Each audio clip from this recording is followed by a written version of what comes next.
Every Saturday night in the 1970s in America, teenagers pulled off something that sounds impossible today.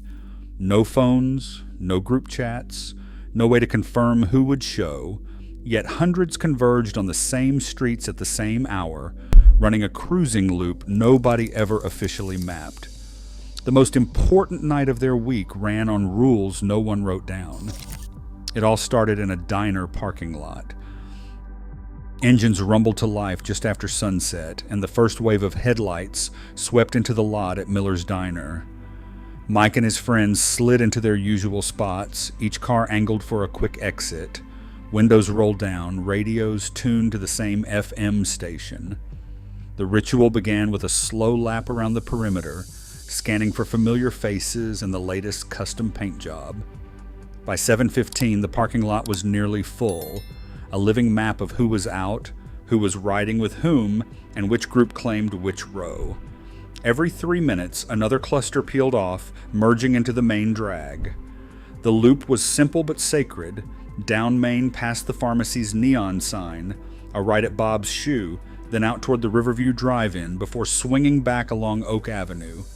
Each segment had its own rhythm, some stretches for showing off a new set of wheels, others for rolling down the window and trading jokes at red lights.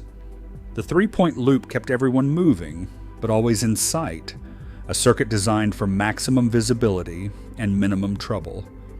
Territorial lanes mattered.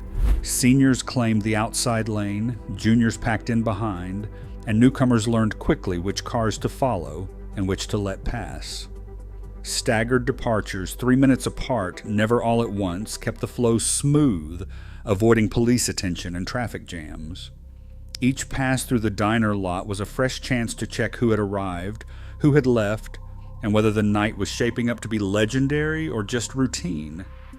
By the end of the first loop, the town's heartbeat was set, engines idling, laughter spilling from open windows, and the promise of something just around the next corner. Neon letters flickered to life above the chrome doors of the local diner, drawing cars like moths to a glowing sign. Inside, the booths filled with laughter, the air sweet with vanilla and fries. Milkshakes arrived 2 at a time, the glass sweating in the hands of friends who had just claimed their corner for the night. The jukebox was always busy, quarters lined up on the edge, each coin a silent promise. Linda, never short on opinions or spare change, took charge of the playlist, fingers hovering over the selector panel. She would pick a Jackson 5 track for the group, then slip in a slow song, just in case someone worked up the nerve to ask for a dance later. Ticket stubs poked from jacket pockets, reminders of plans already made. By 8, the drive-in was the next stop. Headlights crept into rows, engines idled, and the concession line stretched beneath the glow of the marquee. The Starlight sign promised a double feature, but tonight it was the screening of The Exorcist that had everyone talking. Parents in town had circulated a petition, worried about what their kids might see, but for most, the draw was too strong. Retired police officers checked tickets at the gate, a new rule after last week's complaints. Groups settled in, windows cracked, radios set to the movie's frequency, popcorn balanced on knees. The screen lit up against the night, and for a few hours, the drive-in became its own world. Couples leaned closer as the film's tension rose, while friends in the next car over tried to outdo each other with whispered jokes. Here, out under the stars, Saturday night belonged to anyone who showed up and claimed a spot. The diner and the drive-in were not just stops on the way to somewhere else.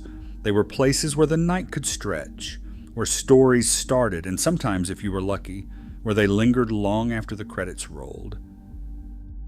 The dance floor at Starlight pulsed with color and sound, a magnet for anyone craving escape from the ordinary.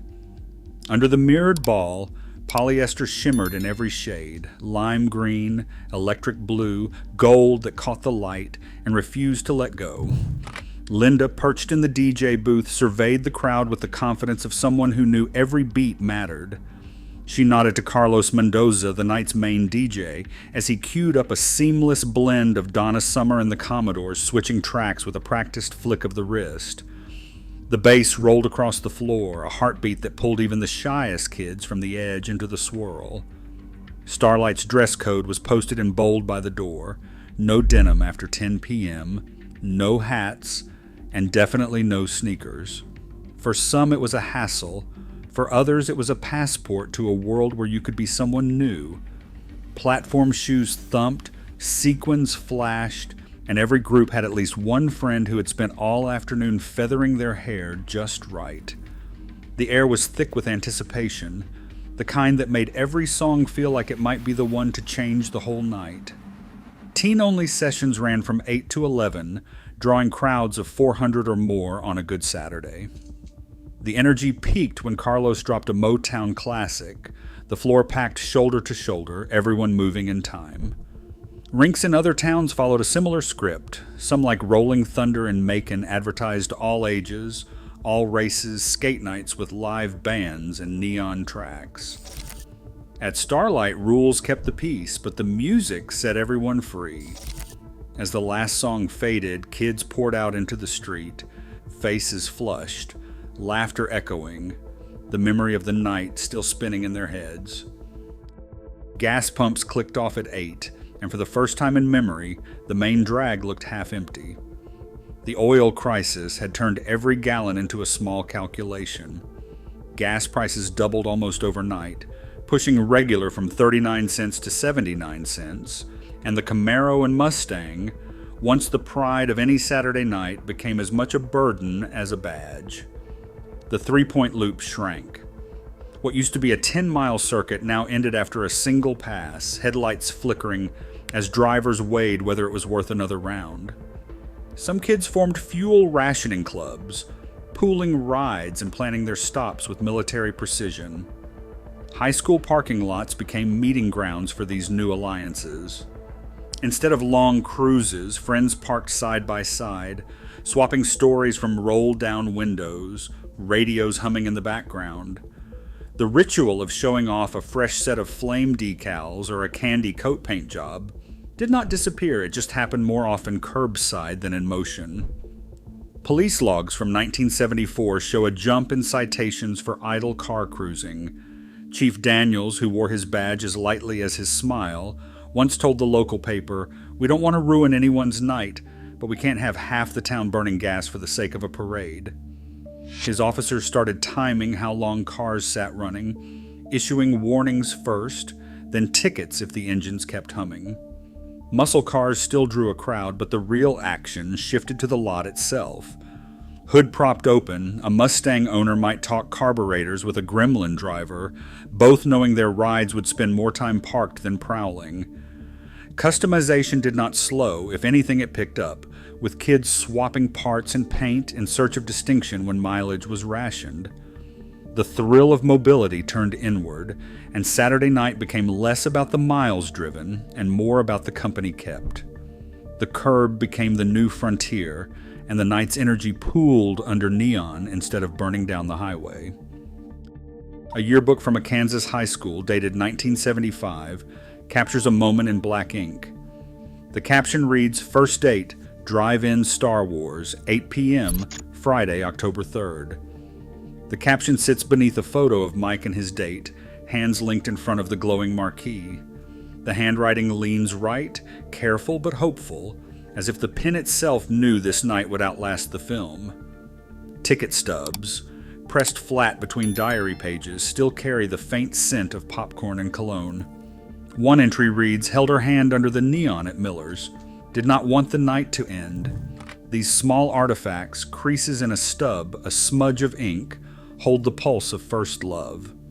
Saturday night's promise becomes something you can touch, proof that a fleeting moment was real and that it mattered enough to save.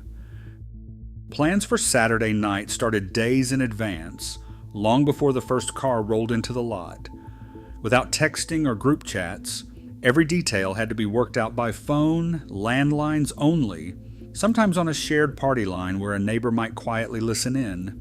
Friends called from kitchen phones with tangled cords, voices hushed if parents were nearby. No caller ID meant every ring carried a little suspense.